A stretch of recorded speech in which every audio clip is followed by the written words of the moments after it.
Selamat pagi, salam sejahtera untuk kita semua. Perkenalkan, saya Indra Presatria. Saya merupakan mahasiswa dari program Magister Pendidikan Jasmani Universitas Lambung Mangkurat. Pada kesempatan ini, saya akan mempresentasikan materi berjudul Olimpisme lebih dari sekedar olahraga. Pada mata kuliah Etika Profesi dan Karakter dengan dosen pengampu Ibu Dr. Herita Warni, MPD. Alasan saya mengangkat topik ini adalah karena selama ini banyak dari kita memandang bahwa Olimpiade hanya sebagai ajang kompetisi olahraga. Padahal, jika kita pahami lebih dalam, Olimpiade mengandung nilai-nilai penting seperti persatuan, perdamaian, kerja keras, dan saling menghormati. Melalui presentasi ini, saya ingin menunjukkan bahwa olahraga bukan hanya aktivitas fisik, tetapi juga sarana pembentukan karakter manusia.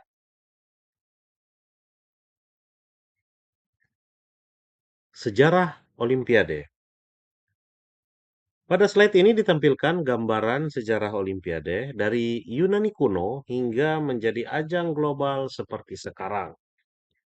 Olimpiade memiliki perjalanan panjang yang menunjukkan bahwa olahraga telah menjadi bagian penting dalam kehidupan manusia dari sejak dahulu. Tidak hanya sebagai hiburan dan kompetisi, tetapi juga sebagai simbol kehormatan, budaya, dan identitas suatu masyarakat.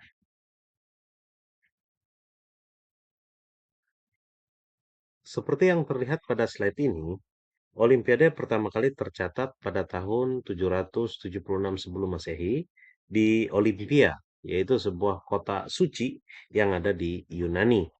Pada masa itu, Olimpiade bukan sekedar pertandingan, tetapi merupakan festival keagamaan untuk menghormati Dewa Zeus. Artinya, sejak awal olahraga sudah memiliki makna yang dalam, yaitu sebagai bentuk penghormatan, kebersamaan, dan spiritualitas.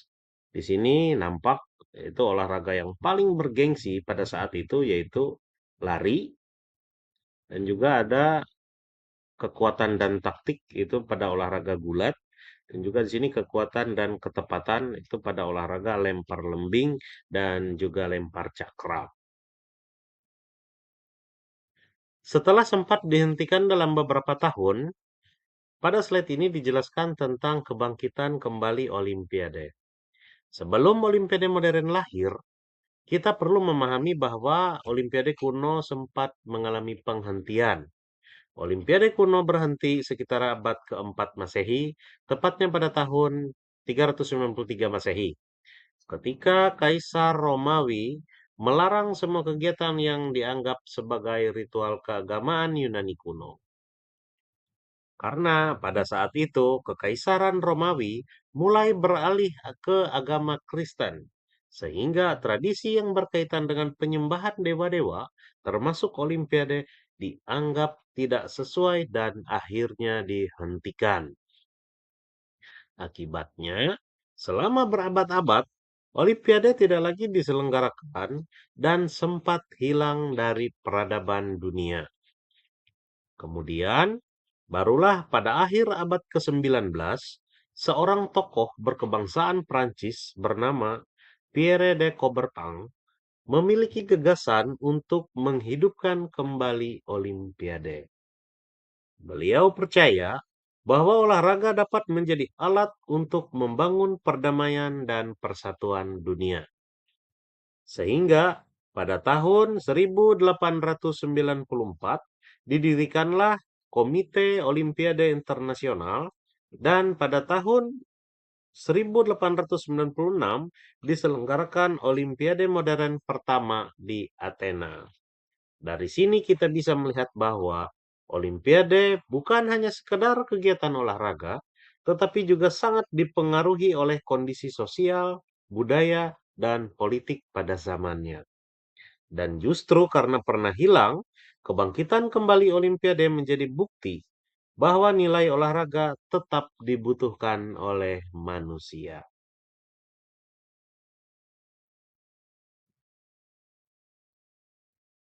Slide ini menggambarkan perjalanan Olimpiade dari masa lalu hingga sekarang.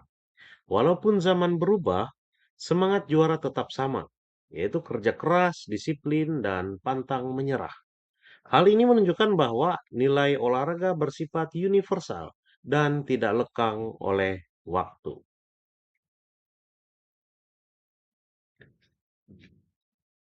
Dampak global Olimpiade. Pada slide ini dijelaskan bahwa Olimpiade memiliki dampak global yang sangat besar. Pertama, sebagai panggung dunia, negara tuan rumah dapat memperkenalkan budaya mereka kepada dunia. Kedua, sebagai inspirasi global, banyak orang terinspirasi oleh perjuangan para atlet. Contohnya, banyak atlet yang berasal dari latar belakang sederhana, tetapi mampu mencapai prestasi dunia melalui kerja kerasnya. Hal ini membuktikan bahwa olahraga dapat menjadi sarana mobilitas sosial. Kalau kita tarik ke konteks sekolah, hal ini sebenarnya juga terjadi dalam skala kecil di kelas. Misalnya di kelas PJOK, ketika anak-anak melihat temannya berhasil melakukan gerakan, mereka ikut termotivasi untuk mencoba. Saya sering melihat siswa yang awalnya tidak percaya diri, tetapi setelah melihat temannya bisa, dia jadi berani mencoba. Artinya, inspirasi dalam olahraga itu nyata, bahkan di lingkungan kons.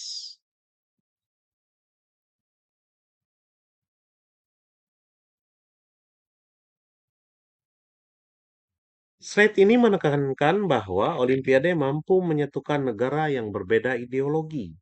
Dalam satu arena, dalam satu arena, negara-negara yang mungkin memiliki konflik tetap bisa berkompetisi secara damai.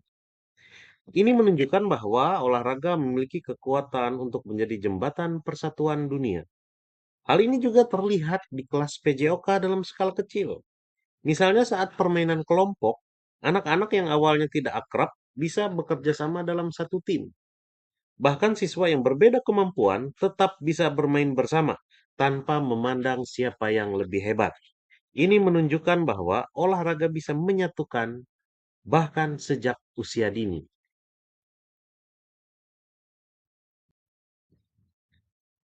Tantangan Olimpiade. Namun di balik manfaatnya, Olimpiade juga memiliki tantangan. Pertama, adanya pengaruh politik. Kedua, komersialisasi yang berlebihan. Ketiga, ketimpangan fasilitas antar negara. Menurut saya ini menjadi tantangan penting agar nilai Olimpisme tetap terjaga dan tidak bergeser hanya menjadi ajang bisnis atau politik. Di kelas juga kita sering melihat tantangan kecil yang mirip dengan ini. Misalnya ada siswa yang ingin menang terus sehingga kadang tidak jujur saat bermain. Ada juga yang merasa minder karena kemampuan fisiknya berbeda dengan teman yang lain. Disinilah peran guru sangat penting untuk menanamkan bahwa yang utama bukan menang, tetapi proses dan sikap karakter yang baik.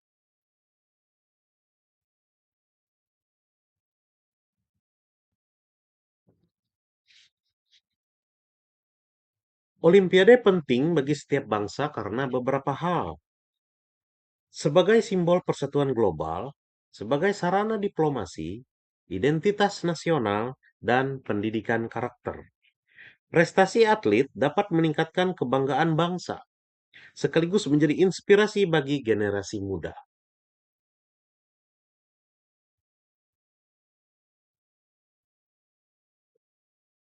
Olimpisme sebagai faham.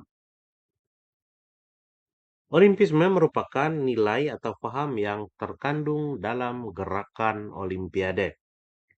Nilai ini mencakup persatuan, perdamaian, dan pendidikan karakter. Artinya, Olimpiade bukan hanya kegiatan olahraga, tetapi juga sebuah filosofi kehidupan. Terdapat tiga nilai utama dari Olimpiade, yaitu excellence, friendship, dan respect. Excellent berarti berusaha yang menjadi yang terbaik, friendship berarti membangun persahabatan, dan respect berarti saling menghormati. Ketiga nilai ini menjadi dasar dalam setiap aktivitas berolahraga. Nah, beri contoh begitu di kelas PJOK, Excellent. Contohnya, siswa mencoba berulang kali saat gagal melakukan lempar tangkap bola. Dia selalu mencoba untuk menjadi yang terbaik. Prinsip, siswa saling menyemangati temannya. Bekerja sama dalam satu tim, itu termasuk dalam membangun persahabatan. Dan juga respect, siswa mau antri dan mengikuti aturan permainan. Sehingga mereka menghormati sebuah aturan yang ada di dalam olahraga yang dilakukan di sekolah. Hal-hal sederhana ini sebenarnya sudah mencerminkan nilai olimpisme.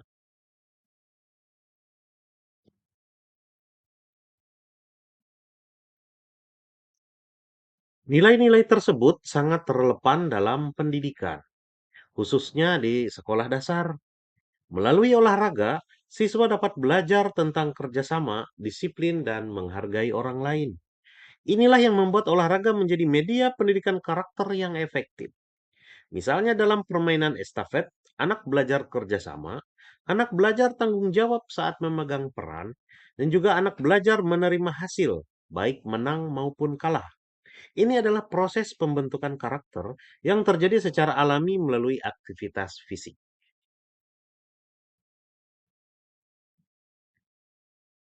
Pada slide ini ditunjukkan contoh penerapan nilai Olimpiade di sekolah.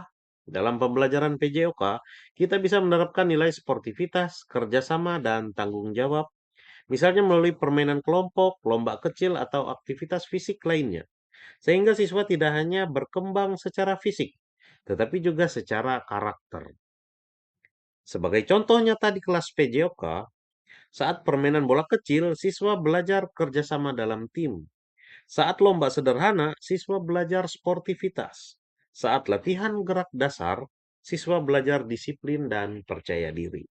Saya juga pernah melihat siswa yang awalnya pasif, tetapi setelah diberi kesempatan bermain, dia mulai aktif dan percaya diri. Ini menunjukkan bahwa PJOK bukan hanya tentang gerak, tetapi juga tentang membentuk kepribadian anak. Contoh lain juga ada siswa yang awalnya tidak mau ikut bermain karena takut salah. Namun setelah diberi dukungan oleh teman-temannya, diberi dukungan oleh guru dan kolaborasi dengan keluarga, dengan orang tua, dia akhirnya mau mencoba.